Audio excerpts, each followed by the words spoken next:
उसकी ventilated seats ऐसा लग रहा था काम ही नहीं कर रही है। सॉन और कर्व में दूर दूर तक इतना रियर सीट में स्पेस नहीं है, बट अ स्ट्रॉन्ग हाइब्रिड आपको लगभग 30 लाख रुपए के आसपास मिल जाता है कि अगर आप एक लोअर वेरिएंट जो है बलिनो का लेना चाह रहे हो, हम उस गाड़ी में CNG AMT देंगे। तो हेलो दोस्तों, आज हम इस वीडियो में न्यू लॉन्चेस जो हो चुके हैं अभी अभी और होने वाले हैं उन सब गाड़ियों की बात कर लेते हैं। सबके बारे में मैं बहुत ही क्लियर कर दूंगा कि क्या वो अपने कंपटीशन से बेटर हैं, क्या आपको लेनी चाहिए, या फिर क्या जो आने वाली है उनका वेट करना चाहिए नहीं करना चाहिए। और सारी गाड़ियों के मैं टाइम कोड छोड़ दूंगा। अगर आपको किसी स्पेसिफिक गाड़ी का देखना है तो आप उस पर जाकर देख सकते हो, वरना पूरी वीडियो देख लो। एंड बाय द वे, इनमें से किसी भी गाड़ी में आपको कंफ्यूजन हो रही है लेने में, तो कंसल्टेशन की डिटेल्स आपको डिस्क्रिप्शन में एज ऑलवेज मिल जाएंगी। So let's start the video. मैं आपको होस्ट दोस्त सुयश, आप देख रहे हैं ड्राइव शैव, एंड लेट्स सी ये जितनी भी गाड़ियां लॉन्च हो चुकी हैं और होने वाली हैं, इनमें से कौन सी आपके यूज के हिसाब से सही है, कौन सी नहीं है। जिसमें बहुत मसालेदार न्यूज आई है which is the Baleno facelift. मसालेदार न्यूज ये है कि इसमें मारुति CNG AMT अपना जो है वो उतारने वाला है। अब मारुति का ऑलवेज फंडा ये रहा है कि CNG ऑलरेडी 1 लाख रुपए महंगी होती है, उसमें AMT दे देंगे तो 1 लाख जो है 40,000 60,000 महंगी हो जाएगी, उस वजह से सेल्स इंपैक्ट होंगी। लेकिन क्योंकि बलिनो एक प्रीमियम हैचबैक है तो उसमें एक्स्ट्रा जो पैसे हैं वो लोग दे सकते हैं, इसी वजह से हम उस गाड़ी में CNG AMT देंगे। दूसरी चीज जो इंपॉर्टेंट है विच इज कि बलिनो में अब आपको ADAS देखने को मिल जाएगा। मोस्ट प्रोबेबली ये हो सकता है कि ब्रेजा वाला ही ADAS है, जिसमें आपको रियर के जो रेडार्स हैं दो, वो मिल जाएंगे। आपके मिरर्स पे जो ब्लाइंड स्पॉट वार्निंग या डिटेक्शन आता है, रियर क्रॉस ट्रैफिक अलर्ट है, पार्किंग के टाइम पे, वो सारी चीजें वो आपको बलिनो में मिल सकती हैं। लेकिन इतना इम्पैक्ट क्यों नहीं पड़ेगा उस चीज का, विच इज की बलिनो में आपने ऑलरेडी देखा होगा कि HUD है, 360 डिग्री कैमरा है, सारे बहुत ज्यादा प्रीमियम फीचर्स ऑलरेडी आते थे। लेकिन आपके अराउंड कितने लोगों ने अल्फा वेरिएंट लिया है वो आप खुद ही अच्छी तरीके से जानते हो। तो दैट इज वाई जो चीज सबसे ज्यादा इंपॉर्टेंट है विच इज की इंजन इसमें जो है वो चेंज होगा। 4 सिलेंडर से 3 सिलेंडर वाला आएगा नहीं आएगा, डिजायर वाला, वो अभी तक बिल्कुल एकदम क्लैरिटी नहीं है। तो अगेन मैंने ब्रेजा के टाइम पे भी ये चीज बोली थी कि अगर आप एक लोअर वेरिएंट जो है बलिनो का लेना चाह रहे हो तो हो सकता है कि अभी अगर आपको डिस्काउंट में मिल जाए तो वो ज्यादा बेटर डील रहेगी। क्योंकि अगर इंटीरियर आप देखोगे चाहे एक्सटीरियर देखोगे, में कुछ खास बड़े चेंजेस नहीं है। इसलिए अपने अराउंड देखो 50 60 70 75 80 हजार रुपए का डिस्काउंट अगर आपको मिल रहा है, कोई बलिनो खड़ी हुई है मिडिल या लोअर वेरिएंट्स, तो आप उसको ले सकते हो। क्योंकि इवेंचुअली 3 सिलेंडर वाला इंजन जो है Z सीरीज का वो आना ही आना है। मे भी 1 आध किलोमीटर पर लीटर वो ज्यादा माइलेज दे दे, लेकिन अगेन वही चीज, जो स्मूथनेस है या फिर जो लार्जर गियर से, बड़े गियर से आप स्लो स्पीड्स पे उसको उठाते हो, जो बिल्कुल लो एंड टॉर्क होता है,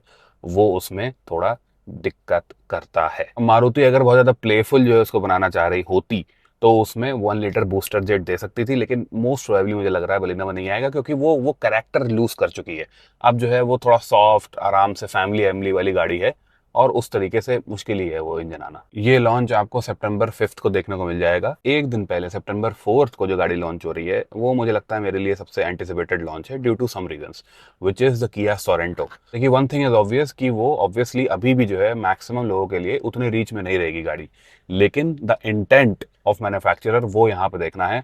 आप खुद देखो कि आपके पास जो है अगर क्रेटा सेल्टॉस है या अभी भी है, और जो है वो आप उससे अपग्रेड करने की सोच रहे हो, और आपके दिमाग में ये चीज़ है कि नहीं यार, मेरे को एक मतलब रिलायबल उस तरीके का जो है वो प्रोडक्ट लेना है, थोड़ा बड़ा SUV टाइप की लेनी है, तो आपके पास लिटरली कोई ऑप्शन नहीं है 50 लाख रुपए से नीचे। तो एक जो गैप है 20 से 50 के बीच में, उसमें एक दो गाड़ियां जीप मेरिडियन वगैरह वो मास मार्केट कार्स नहीं है, और वरना सीधे जो है आदमी हाई क्रॉस वगैरह पे चला जाता है, but they are not drivers car, मतलब उसमें एक्स्ट्रा स्पेस वगैरह जरूरी नहीं सबकी नीड हो।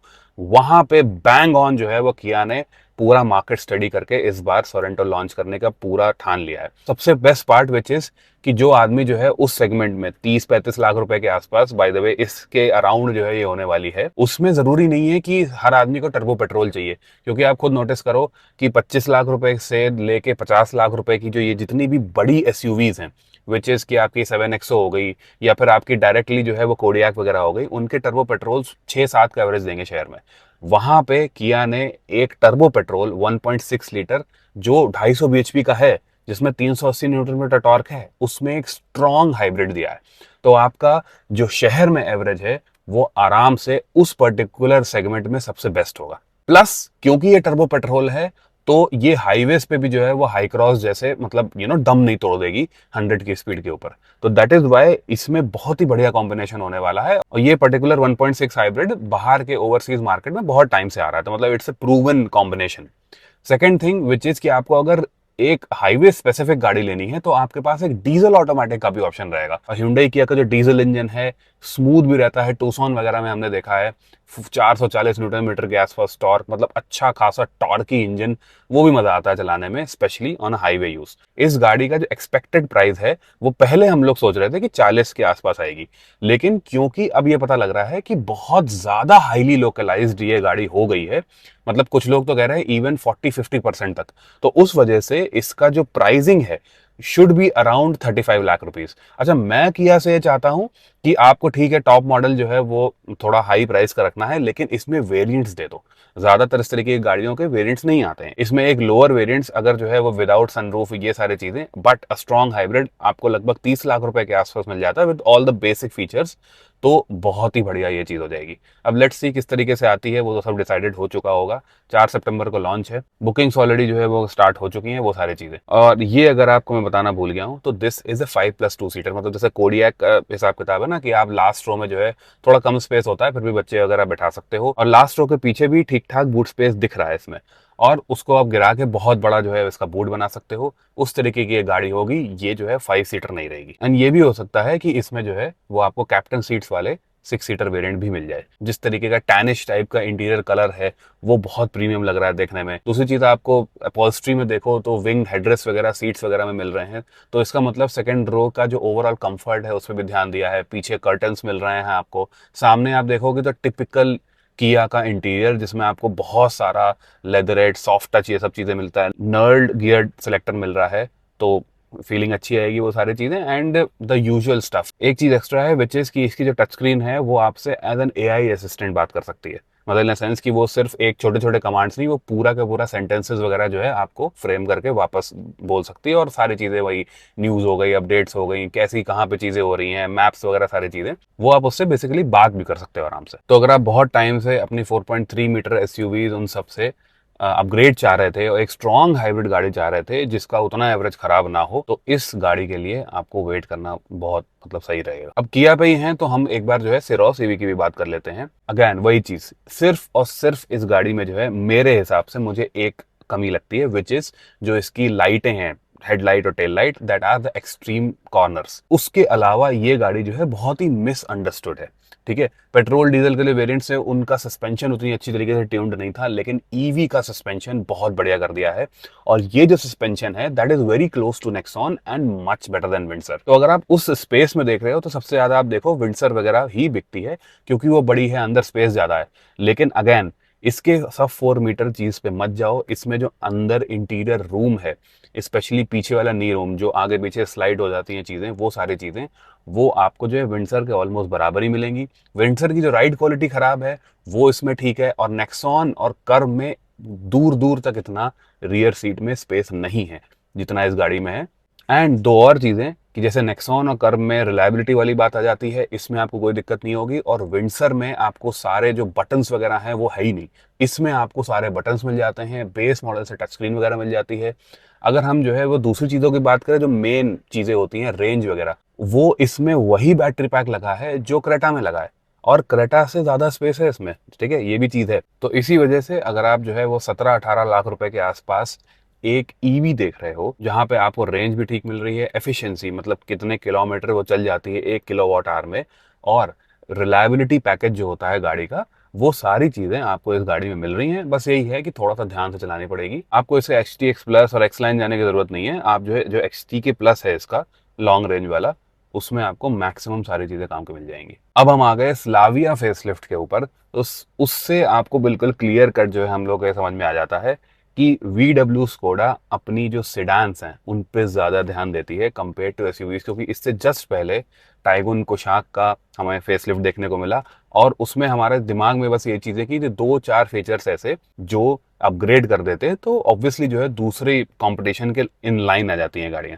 उसमें सबसे बड़ी चीज़ थी 360 डिग्री कैमरा। मैंने अभी जो है वो टाइगन का फेसलिफ्ट चलाया है और उसमें मैं यही बस चीज़ नोटिस कर रहा था कि ठीक है, इंटीरियर्स वगैरह अच्छे कर दिए हैं, ब्राइट कर दिए हैं, चलाने में अच्छी है, वो सारी चीज़ें वो मैं बताऊंगा आपको, 1 लीटर ऑटोमेटिक वगैरह उसका कैसा है। लेकिन the main thing was parking पे फिर आए फिर वही खराब कैमरा जिसमें गाइडलाइंस भी नहीं है। तो स्लाविया में आपको जो है वो हायर मॉडल्स में 360 डिग्री कैमरा मिल जाता है। आई जस्ट विश कि जो लोअर वाले मॉडल्स हैं उसमें भी एक डिसेंट कैमरा दे दो विद अडेप्टिव गाइडलाइंस, तो लोअर वाले मॉडल्स में भी जो है काम बन जाए। लेकिन मोस्ट प्रोबेबली वो चीज़ नहीं है। स्लाविया में बहुत ज़्यादा जो एक्सटीरियर चेंजेस हैं, बहुत ज़्यादा टेढ़े मेढ़ी चीज़ें ऐड नहीं करी हैं and we are grateful for that. जो उसके अलॉयज में चेंजेस आए हैं ब्लैक वाले तो बहुत ही प्यारे लग रहे हैं, लेकिन वही अलॉयज जब हम जो है सिल्वर में देखते हैं तो आपको दूसरी गाड़ियों का ध्यान दिलाएंगे, काफ़ी हद तक इंस्पायर्ड लग रहे हैं कहीं और से। लेकिन फिर भी जो ओवरऑल डिज़ाइन है वो बहुत बढ़िया लगता है। एंड दीज जो अगर आप जो है मैं दिल्ली एनसीआर में देखता हूँ ना, तो लिटरली मेरे को टाइगन कोशाक से 2 या 3 गुना ज़्यादा वाटर स्लाविया दिखती है and that's a great thing. Simple सी चीज़ है कि वही प्लेटफॉर्म में जो उनकी सेडान्स हैं वो सबसे बड़ी लगती हैं अपने सेगमेंट में देखने में। वही चीज़ अगर आप इनके एसयूवीज देख लो तो दीज आर द स्मॉलेस्ट। और जो सेडान की कमी होती है वो इन सेडान्स में नहीं है कि आपको लगभग 179-180 मिलीमीटर का ग्राउंड क्लियरेंस मिल जाता है। तो इस वजह से यहाँ पे 360 डिग्री कैमरा देखे बहुत अच्छी बात करी। मैं इसी वजह से अब वर्टिस फेसलिफ्ट का में भी उम्मीद करूंगा कि ये सारी चीजें आ जाएं। रियर जो मसाज सीट्स हैं जो स्लाविया में आई हैं कुशाक से, वो मेरे को उतना काम का चीज नहीं लगती। रियर में अगर वेंटिलेटेड सीट्स आ जाएं या फिर इनफैक्ट इन्हीं की वेंटिलेटेड सीट्स और ज्यादा अच्छी कर दें मोटर वगैरह, तो वो अच्छा लगेगा। जो टाइगन फेसलिफ्ट की मैंने जो है 1 लीटर चलाई थी उसमें मेरे को उसकी वेंटिलेटेड सीट्स ऐसा लग रहा था काम ही नहीं कर रही है। आप मेरे को कमेंट्स में बताना क्या 1.5 की बेटर काम करती है। आप सबसे बड़े मैकेनिकल चेंज पे आ जाएं तो विच इज द 1 लीटर के साथ आपको 8 स्पीड का जो टॉर्क कन्वर्टर मिलता है वो एक बहुत ही वेलकम चेंज है। उस वजह से नहीं जिस वजह से आप सोच रहे हो, क्योंकि टाइगन फेसलिफ्ट का जो मैंने चलाया 1 लीटर ऑटोमेटिक ही चलाया था, उसमें जब मैं नोटिस कर रहा हूँ शहर में इनका जो ऑटोमेटिक 6 स्पीड वाला था वो लगभग 8 साढ़े 8 तक उसकी एफिशिएंसी रुक जाती थी। लेकिन यहाँ पे क्या है कि वो 9:30-10 पहुंच रही थी, उसके बाद थोड़ी देर खड़ी भी रही गाड़ी, तब जाके वो जो है वो 8 के आसपास पहुंची। तो उस वजह से लगभग 1.5-2 किलोमीटर पर लीटर इनकी जो शहर की एफिशिएंसी में दिक्कत थी, डेफिशिएंट था, आज भी काइलैक का है, वो बेटर हो गया है उस 8 स्पीड ऑटोमेटिक से। लेकिन जो हम सोचते हैं विच इज की हाईवे की एफिशिएंसी बढ़ जाएगी, वो नहीं बढ़ी है, क्योंकि जो गियर रेशियोज हैं 6 स्पीड के थे उन्हीं को जो है वो छोटा करके 8 स्पीड, मतलब खटाक खटाक बहुत जल्दी गियर चेंजेस होते हैं, तो वहां पे जो सिटी का टॉर्क है वो सही से मैनेज हो जाता है। लेकिन हाईवे पे 100 किलोमीटर पे आज भी वो 8 गियर होने के बावजूद 2000 आरपीएम पे ही रहती है। आपको उसके 1.5 डीएसजी में एक रियर डिस्क ब्रेक मिल जाता है। अगेन वही चीज, अगर रियर डिस्क ब्रेक दे दिया ही है तो जो है वो ईपीबी इलेक्ट्रॉनिक पार्किंग ब्रेक भी आ सकता था, बिकॉज वही चीज उसको इनेबल करती है। एंड इट्स हाई टाइम कि इन गाड़ियों में अगर आप लेट से जो है 22-23 लाख रुपए खर्च कर रहे हो तो बार बार जो है हैंड ब्रेक ऐसे खींच रहे हो, वो सारी चीजें होती हैं। और फोक्सवैगन जो है स्कोडा बाहर की गाड़ियों में ऑलरेडी देता है वो। तो ईपीबी विद ऑटो होल्ड जो है कम से कम 1.5 डीएसजी वाले वेरिएंट्स में दे सकते थे। वैसे तो दूसरी गाड़ियां जो है सेल्टॉस वगैरह उसको बिल्कुल बेस ऑटोमेटिक मॉडल से ही दे रही है, लेकिन सस्पेंशन स्टीयरिंग वगैरह में ऐसा कोई चेंज नहीं है, ना टाइगन में था। वीडियो ऑलरेडी लंबी हो गई, let me know in the comments below आप इन गाड़ियों में किस गाड़ी में सबसे ज्यादा इंटरेस्टेड हो। और अगर आपको कोई कंफ्यूजन है तो अगेन आपको कंसल्टेशन की सारी डिटेल्स डिस्क्रिप्शन में ऑलरेडी मिल जाएंगी। वीडियो कैसी लगी, अगर अच्छी लगी हो तो लाइक, अगर आप पहली बार चैनल पे आए हैं तो सब्सक्राइब करे बिना बिल्कुल मत जाना। 80% से ज्यादा लोग यार ऐसे ही चले जाते हैं। अगली वीडियो में मिलते हैं, तब तक के लिए बाय।